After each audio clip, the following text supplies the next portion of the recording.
Welcome back to Dormiveglia, your nightly pause between the world and sleep. We are always glad to have you here. There is a moment you have visited every night of your life.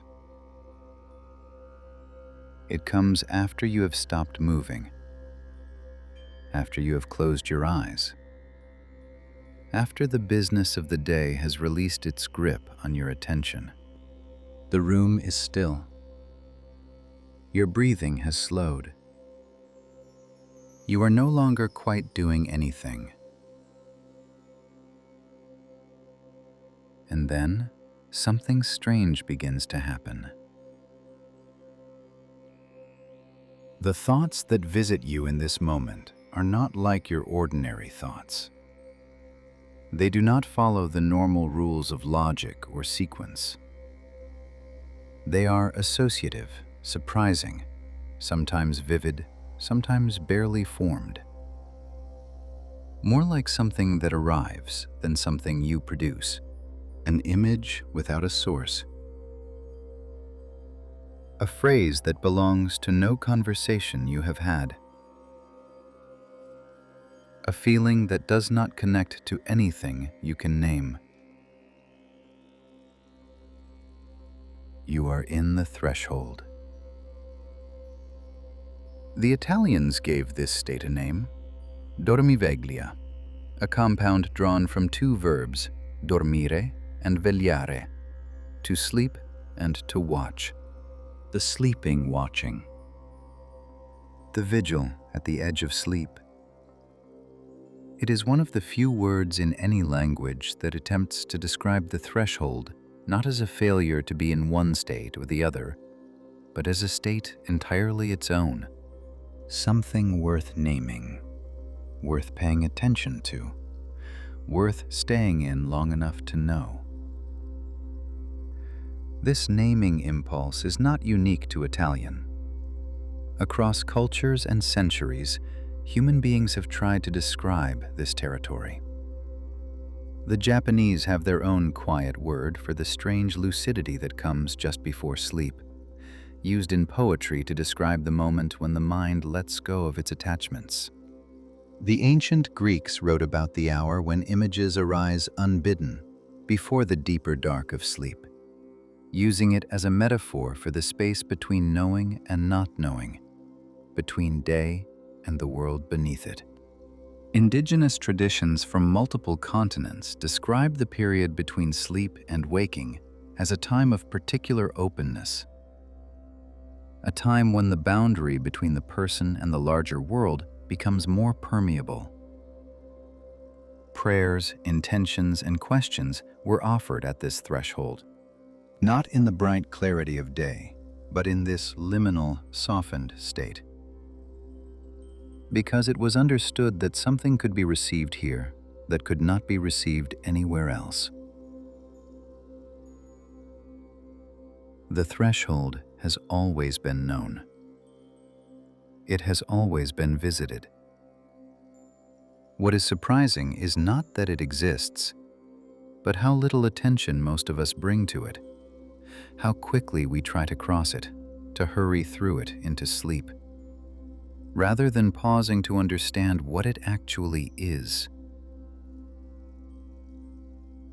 Here is what is happening when you are there.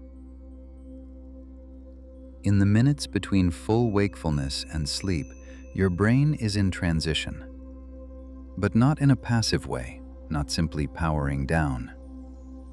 The part of the brain responsible for logical, sequential, critical thinking begins to go quiet first. The part that holds the day's concerns, that plans and reviews and worries, starts to release its grip. But the parts responsible for generating imagery, for making associations, for pattern recognition, these continue to run. In fact, without the suppressing influence of the critical mind, they become more active, not less. This is why the thoughts in this threshold state feel different from your ordinary thinking. They do not follow the chain of cause and effect you are used to. They are generated by a different part of you, an older, deeper layer that thinks in images and associations and feelings, rather than in arguments and plans. When the surface goes quiet, this layer speaks. Researchers who have studied this state have found that people in it solve certain kinds of problems better than fully awake people do. Not analytical problems, those require the critical, sequential mind that is partially stepped aside. But creative problems, lateral problems, problems where the answer lies in seeing an unexpected connection. In these, the threshold mind has an edge. The loosened state allows links to form that the waking mind's preference for order would not have permitted. There is something else. The threshold is also a processing state, a place where the experiences of the day are beginning to settle. The emotional charge of things that happened, the unresolved tensions of conversations, the fragments of beauty or difficulty that you carried through the hours. These begin to move in this state. Not fully resolved, not fully integrated yet, but beginning their journey toward whatever they will become by morning. Many people report that the quality of their sleep is influenced by what they bring to the threshold. The person who arrives at the edge of sleep carrying the unresolved charge of the day tends to have a different night than the person who arrived with a little more stillness, a little more release. This is not mystical. It is simply how the transition works. The threshold is not just a corridor you walk through on the way to sleep. It is itself a place, one that does something. The question is not whether you visit it. You do every night. The question is whether you bring anything to it or take anything back. Here is an invitation you can take with you tonight. Rather than trying to fall asleep as quickly as possible, give yourself 5 minutes to arrive at the threshold intentionally, to be in it rather than through it. Lie down. Let the body settle. Close your eyes. Do not try to think, and do not try to stop thinking. The threshold does not require effort in either direction. Let the thoughts come, and watch them come, the way you might watch the first few drops of rain on a window. Present, curious, not involved. When images appear, let them. When sentences arrive that belong to no one, let them. When your sense of the room softens and the logic of the day begins to feel distant, let that happen too. You are not failing to sleep. You are arriving at the threshold in the way it deserves. If you notice yourself tightening, trying to direct the thoughts, or worrying about whether you are doing it correctly, bring your attention gently to the breath. Not as a technique, but as an anchor. The breath is already there. It is already doing what it needs to do. You are simply noticing it. 5 minutes is enough. Often the threshold arrives within 1 or 2. And once you have been there deliberately, once you have noticed what it actually feels like rather than rushing past it, you will recognize it more easily each night. It becomes, with a little practice, a familiar place rather than a corridor. What you are practicing is not sleep hygiene. It is attention. And the threshold rewards attention.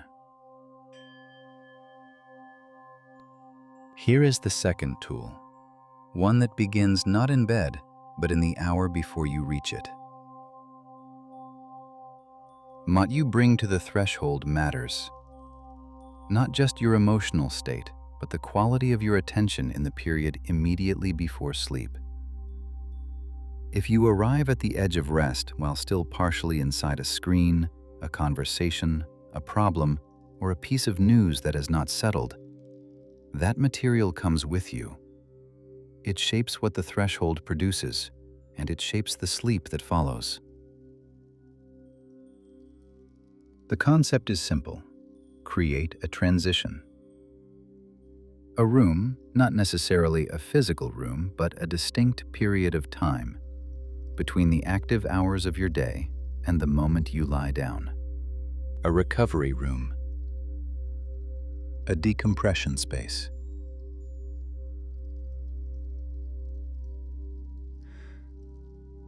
What belongs in this room is different for everyone. But the common thread is a shift from consuming to simply being. You might read something you have already read before, something familiar enough that it does not demand active processing. You might stretch, slowly and without a goal.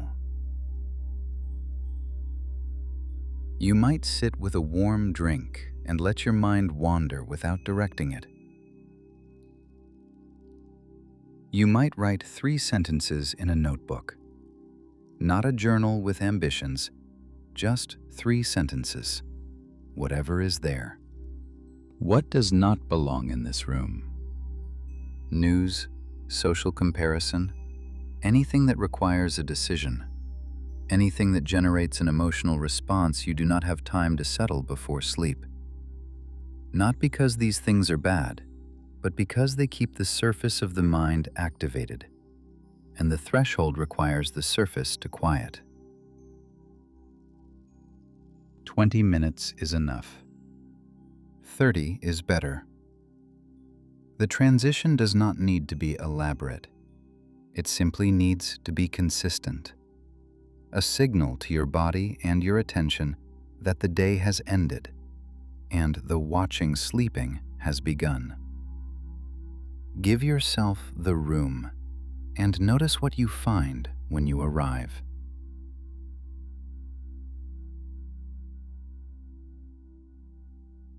Thank you for watching. If you found stillness here, there is more waiting.